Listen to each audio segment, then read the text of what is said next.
Hello દોસ્તો, સ્વાગત છે તમારું તમારા મનપસંદ ધાર્મિક ચેનલ ગુજરાતી ધર્મભક્તિ પર।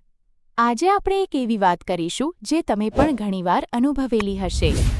શું તમે ક્યારે રાત્રે એ અવાજ સાંભળ્યો છે જ્યારે શ્વાન રડે છે કે ભસે છે? તો શું આ અવાજ કોઈ સંકેત આપે છે? શું એ શુભ છે કે અશુભ?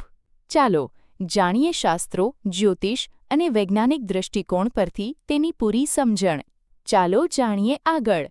એક રાત્રે ભટ્ટ પરિવાર મધરાતે ઊંઘમાંથી જાગી ગયો।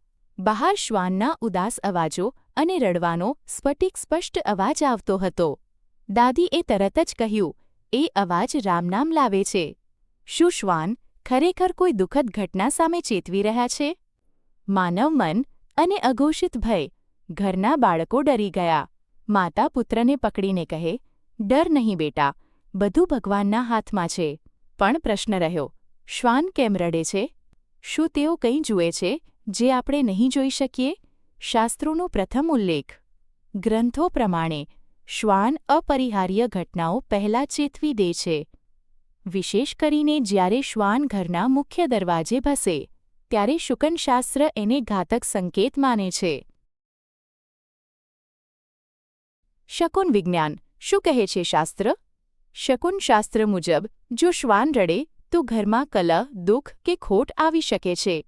શાસ્ત્ર એ સમજાવે છે કે શ્વાનનું રડવું એ એક અદૃશ્ય દૂતનો સંદેશ છે। પાંડિતો અને જ્યોતિષીઓની દૃષ્ટિ। પંડિત હિતેન્દ્ર શર્મા કહે છે, જ્યાં શ્વાન રડે છે ત્યાં કોઈ અદૃશ્ય શક્તિઓ પ્રવેશ કરી હોય તેવું શક્ય છે। આ વખતે મંત્ર જાપ, ઘરમાં તુલસી પાસે દીવો અને ભજન કરવો ઉત્તમ ઉપાય છે। ઘર નજીક રડનારો શ્વાન, ખાસ ચેતવણી। ખાસ કરીને જો શ્વાન દરરોજ ચોક્કસ સમયે ઘરના નજીક રડે તો તેને અવગણશો નહીં। એ સમયે ઘરમાં રહેતી ઊર્જા નબળી હોઈ શકે છે। વૈજ્ઞાનિક દૃષ્ટિકોણ। કેમ શ્વાન રડે છે? વૈજ્ઞાનિકો કહે છે કે શ્વાનનું સાંભળવાનું શક્તિ માનવથી અનેક ગણું વધુ છે। તે રાત્રિના અવાજો, ઊર્જા પરિવર્તન કે બીજા શ્વાનના સંકેત સાંભળી રડવા લાગે છે। શ્વાનનું એકલતામાં રડવું, લાગણીઓનો સંદેશ। જો શ્વાન પોતે એકલું હોય તો તે ભસે છે, કારણ કે તે પોતાના સાથીઓને બોલાવે છે। એમાં દુઃખ, ભય કે ત્રાસ છુપાયો હોઈ શકે છે। ઘરના પાલતુ શ્વાન અને અશુભ સંકેત। જો તમારું પાલતુ શ્વાન અચાનક ખાવાનું બંધ કરી દે, ઉદાસ રહે, રાતે રડે તો તે પણ સંકેત હોઈ શકે છે। એને પ્રેમ અને આરોગ્ય બંને જોઈતું હોય છે। નકારાત્મક ઊર્જા અને શ્વાનની ચેતવણી। એવું માનવામાં આવે છે કે શ્વાનને ભૂતપ્રેત કે નકારાત્મક ઊર્જાની હાજરીનો અહેસાસ સૌથી પહેલાં થાય છે। આવા સંજોગોમાં ઘરમાં હનુમાન ચાલીસાનું પઠન કરવું જોઈએ। શ્વાન અને ભગવાન ભૈરવનો સંબંધ।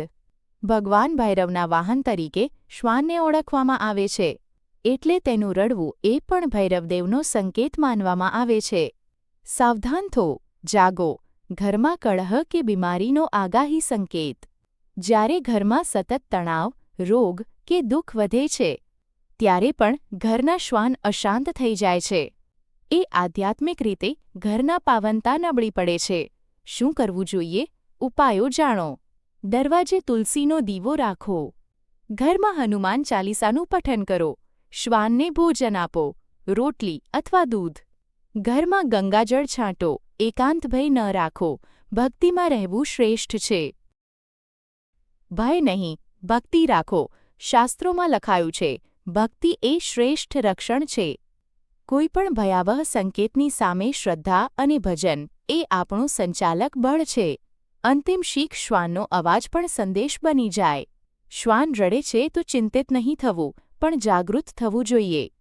ભગવાન કોઈ પણ સંકેત કોઈ પણ માધ્યમથી આપી શકે છે, એમાં પણ ભક્તિ છે, ભય નથી। દોસ્તો, આ માહિતી તમને ઉપયોગી લાગી હોય તો લાઇક કરો, કોમેન્ટમાં તમારું અનુભવ જણાવો અને આપણા ચેનલ ગુજરાતી ધર્મ ભક્તિને સબસ્ક્રાઇબ કરો। રહીએ ભક્તિમાં, રહીએ શાંતિમાં। જય શ્રી કૃષ્ણ।